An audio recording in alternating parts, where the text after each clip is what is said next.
Otu Ohaneze Ndigbo Enyela onye nkwupụta okwu ụlọ nzukọ mmepe steeti abụọ Anambra bụ Honorable Uche Okafọ onye nkwanye ugwu pụrụ iche dịka onye ọrụ nkwupụta okwu kachasị mma n'ụlọ nzukọ mmepe iwu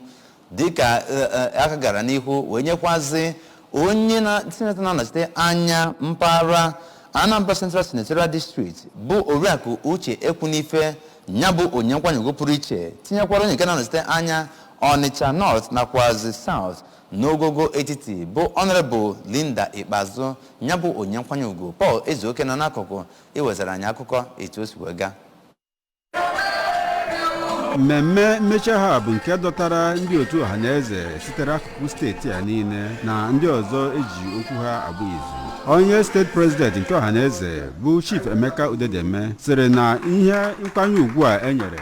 bụ maka ntụnye ndị a tụnyere iji wee fụ na-akwalite steeti a na Ndigbo.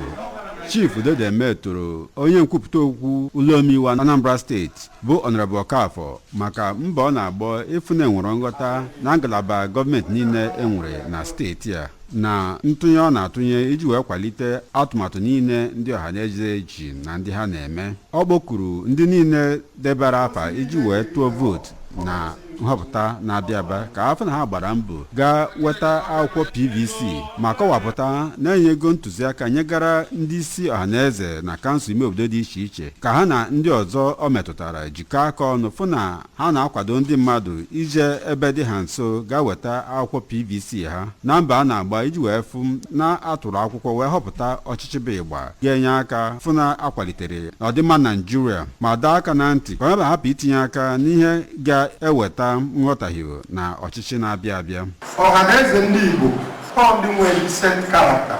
Igbo dị ekelisie unu fụrụ ọgara ọfụma ka m kenezie ndị youth that side na ha traika.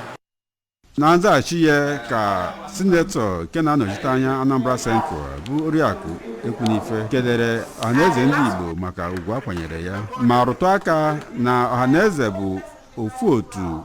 kesikarịchara ike na ịkwalite ọdịmma ndị mmadụ ma bụrụ nke ndị obodo anyị bụ Naijiria na-akwanyere ugwu pụrụ iche. Ọ gbakuru ụlọ ọrụ INEC ka ha fụ na ya na ndị ndu obodo jikọrọ aka ọnụ iji wee fụ na ikesa akwụkwọ PVC bụ nke gara sịrịrị werere. N'okwu ya ka onye nkwupụta okwu steeti a bụ Honorable Okafọ sịrị na ya na-erinye ihe nkwanye ugwu e nyere ya nye ndị otu omeiwu Anambra steeti. Ọ kọwara na ihe dị iche iche ha mepụtara na ha jikọrọ aka ọnụ were ofu obi wee na-alụ ọrụ. Ọ gbakwara okwu ka afụ na-agba mbọ ịkwalite na ichekwaba asụsụ na omenala Igbo iji wee fụ na ụmụaka bụ ndị ga-eji ya wee na-eme ngara ma nwee ike ịkọwapụta n'ọba ebe dị otu a ka ha si wee pụta. N'okwu nke ya ka onye isi oche planning committee mmechi ahọ Ohaneze bụ Comrade Ụzọ Ekemezie gosipụtara afọ ojuju o nwere na mmemme gara ofụma ma kwupụta ọkụ ọ na-anụ Ohaneze n'obi iji wee fụ na a na-echekwaba ọdịmma ndị Igbo ebe ọbụla ha nọ n'akụkụ ụwa ma na-akwado ndị ntorobịa iji efu na ha nwere aka ọrụ wee na-atụnye ụtụ maka obodo ịga n'iru.